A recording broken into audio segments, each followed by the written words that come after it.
Hi everyone, welcome. I'm out here in my garden, and as you can see, I've created a little makeshift table over there with a piece of plywood. I've got my glove, I've got the food that we're going to give my outdoor worm bin over here. This is what I refer to as my version 4 incarnation of my outdoor worm bag. And the reason it's version 4 is because it's now the 4th season that I've set up one of these. And it originally started out as kind of like an overwinter project, but it's pretty much transformed into a full-time outdoor system at this point. I've typically had very good luck with these outside systems. There was only that one occasion last season when I was still storing the system on the ground at that time. And what had happened is some sort of a creature was making its way into the system and pretty much gobbling up all the worms. So I would come into the system later and I would see, traces of signs of tunnels being dug and all kinds of stuff, and then when you went looking for the worms, there were none. Not that there were none, but man, that little whatever creature had gotten into this thing, had gotten into this system, it had done quite a number. So I came really close to, just scrapping the whole idea of having an outdoor system, but with the persuasion of the viewers, we kind of collectively decided that it was just too much fun to pass up to try to get it going again. So we turned to my, you saw it, my tabletop, my makeshift tabletop is sitting on top of my compost barrel. So we turned to my compost barrel to recruit replacement worms with which we were able to repopulate the outdoor worm bag.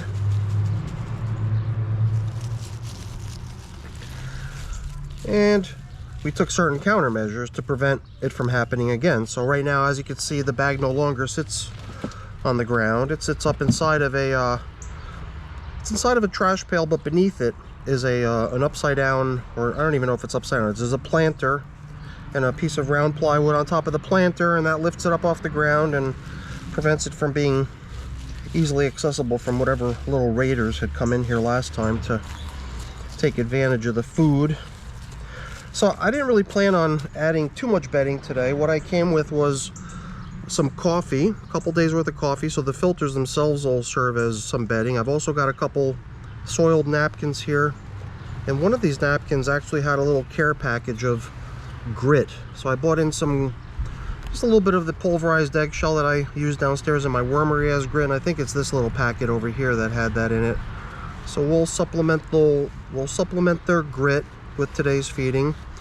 We'll do a slight supplementation of the bedding with these pieces of paper going in, and then the foods that they're getting are some cantaloupe melon rind here. Here's a banana peel, and I've got a hard-boiled egg that's just been sitting around for a little bit too long, so I figured this would go in here too, and maybe we would make it a little bit of a challenge for the worms to get at it. I would maybe put a couple cracks in it but not open the whole thing up all the way and see if they kind of burrow into the egg to nibble out its inside.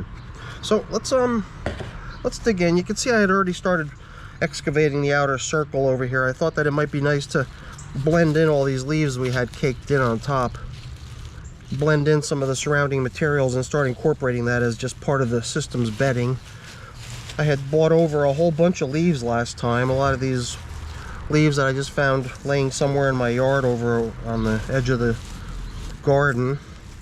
So we placed a bunch of these leaves in underneath the feeding and then on top of it as well. So we were super generous on bedding last time. So I think because of that, we can maybe go a little bit skimpier on bedding today.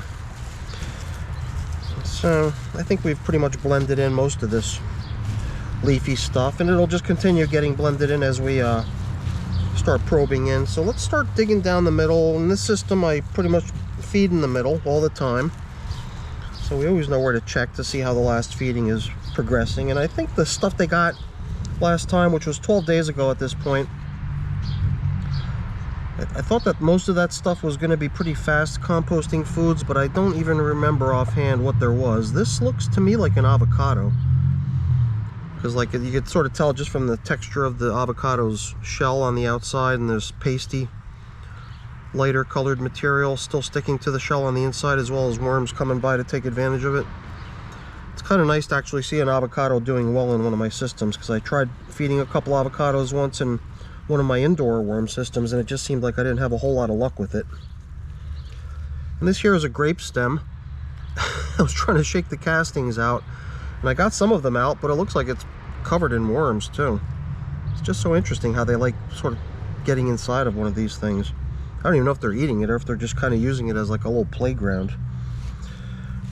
But that was not, I don't think this was part of the last feeding. This was already here last time we came in here to check, so that's been in here for a little while. This thing I remember was also a leftover. We found it last week, and I keep picking this thing up and looking at it, wondering what the heck it is. I never feel like I even know what it was or anything like that. It was just some sort of weird looking vegetable. I kind of picked it up last time too and looked at it, didn't know what to make of it, so whatever. I'm not even sure how it ended up here. A lot of the things that I don't know what they are, you know, sometimes I'm given stuff from my mom, so I'm not always certain of the stuff that she's given me. I usually try to look everything over, make sure it's all stuff that's going to be good for the worms, although she's pretty good at selecting good stuff for the wormies, so they're in good hands when it's my mom providing the cuisine usually. And a lot of the eggshells I grind up into my grit too are provided by my mom too, so she's pretty good source of stuff for these little guys. It does seem like we made our way all the way to the bottom. You know, I'm tricking myself into the depth of this thing, so I'm surprised at how little it took to get to the bottom, but it's, you know why, it's because I folded a part of the height of it down. So I feel like I've probably got that much more to go to get to the bottom, but I'm already at the bottom here. So maybe, yeah, I guess my idea was just to not have the bag hanging out the top. It would just be kind of flush with the plastic pail that it's resting within. So we got a pretty good look at worms all over the place, and only in a couple places did we seem to notice worms kind of mobbing onto some of the food they got. Now this is one thing that was part of the last feeding, and now I remember it. It was the half of a grapefruit that had been eaten, so it was just the skin, the peel. And you know, people will tell you, oh, you can't give worms citrus, lemons, oranges, pineapple, whatever, grapefruit, all considered as no-nos in the worm bin. But you know me, I'm gonna break the rules, and I'm gonna prove all those silly rules wrong, because half of them are just wives' tales that aren't even true. So you can see all the worms enjoying this piece of grapefruit. It's got such a nice grapefruit smell to it too. Nice grapefruit scent. So we've been fortunate enough to bump into some of the leftovers from previous feedings, including the very last feeding. And I guess I'm just taking one more little final probe around the edge down here, edge of the feeding area down low, to see if I can potentially locate anything else that might be interesting to see. But I think we might have pretty much seen everything now.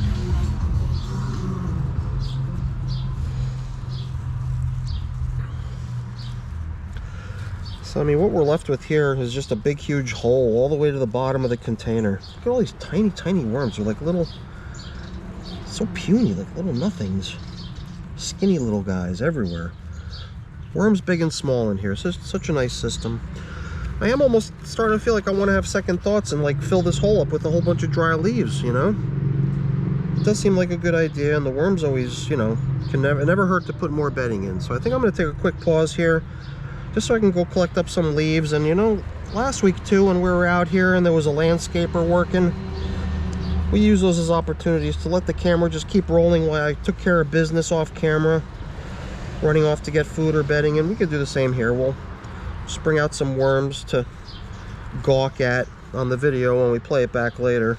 But while I step away to get them some bedding, you can just let these little guys over here keep you company for a couple seconds. So I'll be right back.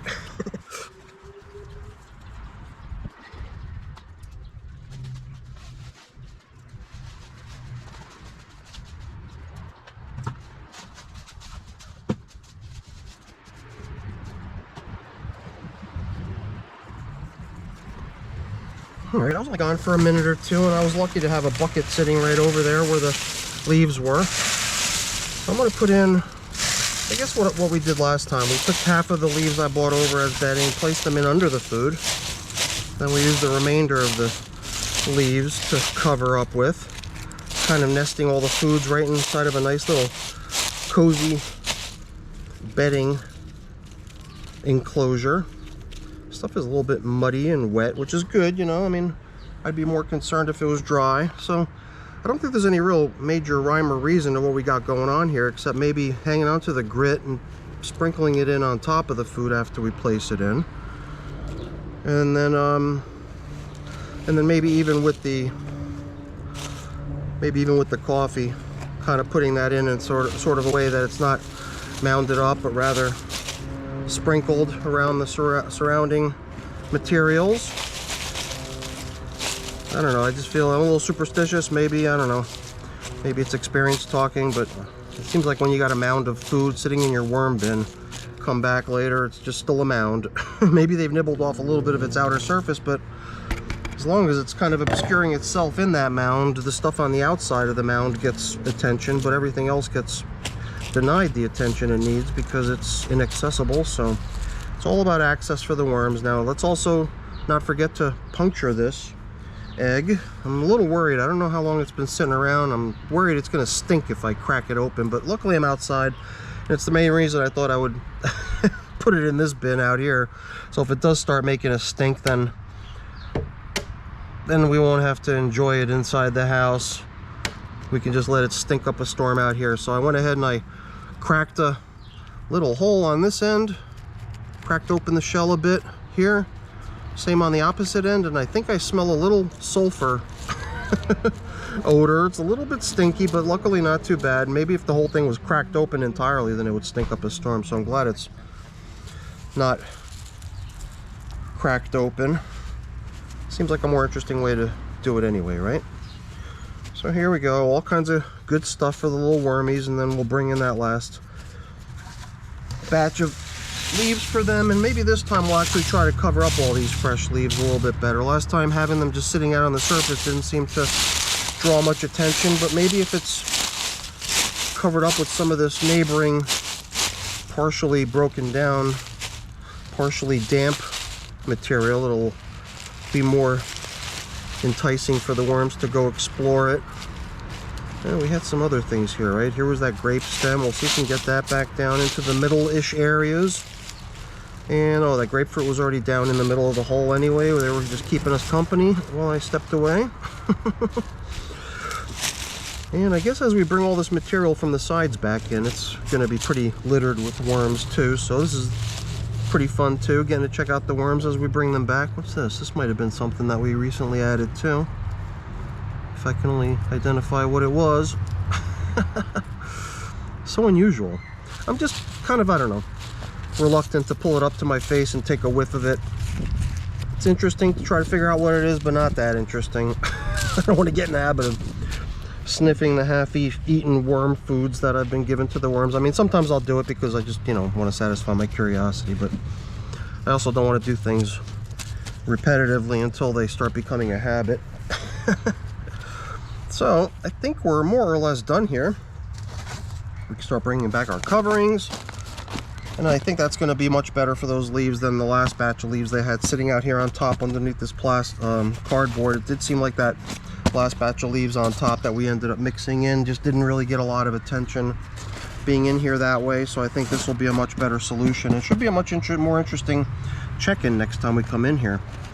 So yeah, 12 days gap. It seemed sensible to try to get back to a more realistic feeding interval on this system, because at first we went 1 week between feedings, 2 weeks, and then on the third feeding I think we went almost a month, you know. So there was one other feeding in there. I think this is going to be feeding number 5, and the bin is now 68, gosh, I don't even remember, maybe 67, yes, 67 days old. So it's coming along pretty good. So if you have any questions or comments, I'd love to hear them. Please write them down below. But I think we're at the end of the video here, so before I sign off and start taking care of cleaning things up and putting things away, I just wanted to really quickly say thank you. Thank you so much for watching. Hopefully you enjoyed the video. If you did, as always, please don't forget to leave me a quick thumbs up before you go. And if you haven't done so already, please also consider subscribing to the channel. And channel memberships are also there if you're interested in financially supporting the channel. That's also very much appreciated. All right, everyone, have a great day. Thanks for watching. Bye-bye.